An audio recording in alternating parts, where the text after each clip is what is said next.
সুপ্রিয় দর্শকবৃন্দ, আসসালামু আলাইকুম। আশা করি সবাই ভালো আছেন।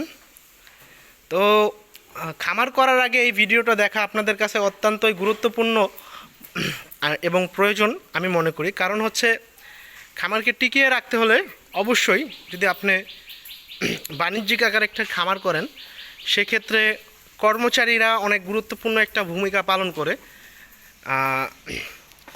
সেক্ষেত্রে আপনাকে অবশ্যই একটু স্ট্রিক্ট মানে নিজেও কাজ করা জানতে হবে। কারণ হচ্ছে আজকে দেখেন, আমি গতকালকে বলছিলাম যে আমি একটা খামারে কর্মরত আছি, এটা সেই খামার। তো আমাদের এই কর্মরত আছি ম্যানেজার হিসাবে আর কি, ম্যানেজার প্লাস ডাক্তার। গরুর যাবতীয় চিকিৎসা দিয়ে থাকি আমি, আর টুকিটাকি দেখাশোনা করি এই খামার। তো এখানে আমাদের 30টি গরুর মতো আছে। তো এখন দেখেন যে বিষয়ে আমি কথা বলবো, তো আমাদের কর্মচারী 2 জন। তো গত 3-4 দিন আগে আমরা কর্মচারী পরিবর্তন করছি, তারা চলে গেছে। তো সেক্ষেত্রে আমরা 2 জন কর্মচারী নিছি। আজকে সকালে খামারে আইসা দেখি আমার অবস্থা পুরো টাইট। কারণ এই ওইখানে দেখেন আমাদের মেন গেট, সেটা তালা মারা, প্লাস এদিকেও তালা মাইরা থুয়া 2 জন যে কর্মচারী নতুন নিছি আমরা, তারা লুকিয়ে গেছে। কালকে টাকা নিছে রাত্রে, আমার বসের থেকে টাকা নিয়ে তারা চলে গেছে। তো সেক্ষেত্রে আমাদের একটা বড় প্রবলেম ফেস করতে হইতেছে। যেরকম এখন তো ইনস্ট্যান্ট কর্মচারী পাওয়াটা প্রায় ইম্পসিবল।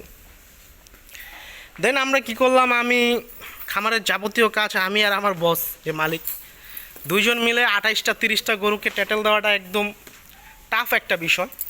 তো সেক্ষেত্রে আমরা 2 জনেই সকালবেলা কাজে নাইমা পড়লাম। তো গরুকে দানাদার খাবার দেওয়া হলো। দানাদার খাবার দিয়ে আমি তো আর ঘাস কাটতে যাওয়া পসিবল না, যেহেতু এটা করে আমার অভ্যাস নেই, প্লাস ওটা আমার দায়িত্বের মধ্যেও পড়ে না। তো 2 জন মিলে চিন্তা ভাবনা করে দেখলাম, আরেকটা কাজ, রাত্রেবেলা যত ঘাস ছিল 2 কর্মচারী মিলে সব দিয়ে গেছে, যাতে আমাদের সকালে একটা ভোগান্তির মধ্যে পড়তে হয়। দিয়ে ওনারা মেন গেট তালা মারা লুকিয়ে চলে গেছে। যাক, একদিক দিয়ে ভালো হয়েছে, ওনারা গেলে তো সেটা আর আমাদের আটকানোর কিছু নাই। তো সেক্ষেত্রে আমরা কি করলাম, 2 জন মিলে অত্যন্ত পরিশ্রমের সাথে কাজগুলো সব সম্পূর্ণ করে, আমাদের খড় কেনা ছিল, প্লাস হচ্ছে সাইলেজ করা আছে।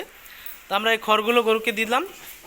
অবশেষে এই যে খড় খাইতেছে, দেখেন আপনারা দেখতে পারতেছেন গরু কী সুন্দর খড় খাচ্ছে। তো সবাই অবশ্যই গরুর সেক্টরে আসার আগে যদি বাণিজ্যিকভাবে আপনারা খামার করতে চান, সেক্ষেত্রে এইসব বিষয়গুলো ভেবেচিন্তে একজন বিশ্বস্ত কর্মচারী বা 2 জন যে প্রয়োজন, আপনার প্রয়োজন অনুযায়ী কর্মচারী বিবেচনা করতে হবে। তারপর হচ্ছে গিয়ে খামারে আসতে হবে, লাভ লস বিবেচনা করে। একজন কর্মচারীর বেতন তো আপনারা জানেন, এই সর্বনিম্ন 20,000 টাকা দেওয়া লাগে, থাকা খাওয়া দেওয়া লাগে। তো এই যে দেখেন এতক্ষণ কারেন্ট ছিল না, কারেন্ট চলে আসছে। তো আমরা এই গরুগুলো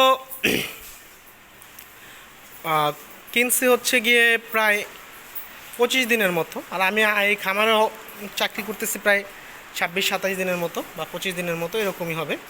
যেদিন কিনছে সেদিন থেকেই আমি চাকরি করতেছি 25 দিনের মতো। তো এই গরুগুলো এখন বর্তমানে খুরা রোগে আক্রান্ত ছিল। ফার্স্টে আনার পরে খুরা রোগে আক্রান্ত ছিল। তো আমি খুরা রোগের চিকিৎসা দিচ্ছি, কীভাবে দিচ্ছি সেটাও আমরা ইনশাল্লাহ সামনে জানাবো। তো আল্লাহর রহমতে সবগুলো গরু সুস্থ হয়েছে। এই গরুগুলো উঠতে পারতো না, দাঁড়াইতে পারতো না, রীতিমতো একদম লালা পড়তে পড়তে অবস্থা সিরিয়াস ছিল। তো এক পর্যায়ে এগুলোর চিকিৎসা দিলাম আমি। দেন হচ্ছে গিয়ে ফার্স্টে এই গরুটা খুরা রোগ হয়েছিল, ফার্স্টে এই গরুটাকে প্যারাসিটামল, অ্যান্টিবায়োটিক, অ্যান্টিহিস্টামিন দিয়ে চিকিৎসা করলাম। দেন হচ্ছে গিয়ে একটা পর্যায়ক্রম হতে থাকলো, সবগুলো চিকিৎসা করলাম, সবগুলো সুস্থ হলো আল্লাহর রহমতে। তো সবাই দোয়া করবেন এইগুলো যেন একটা ভালো বেনিফিট আমার বস পায়। সেক্ষেত্রে আমরা অবশ্যই এটা কত টাকা দিয়ে কিনছি, কত টাকা বিক্রি করলাম, সেই আপডেটগুলো আপনাদের দিব। এবং এদের মোটামুটি 2 মাস 2.5 মাসের একটা জার্নি, সেটা সম্বন্ধে সম্পূর্ণ আমরা জানানোর চেষ্টা করব ইনশাল্লাহ। তো সবাই সাথে থাকবেন, সুস্থ থাকবেন। ভিডিওটা দেখার জন্য ধন্যবাদ। যারা যারা এই পর্যন্ত ভিডিওটি দেখছেন, অবশ্যই চ্যানেলটিকে সাবস্ক্রাইব করুন। যারা যারা আমার নতুন আছেন চ্যানেলে, তারা অবশ্যই চ্যানেলটিকে সাবস্ক্রাইব করে পাশে থাকুন। সাথে থাকার জন্য ধন্যবাদ। আসসালামু আলাইকুম এভরিওয়ান।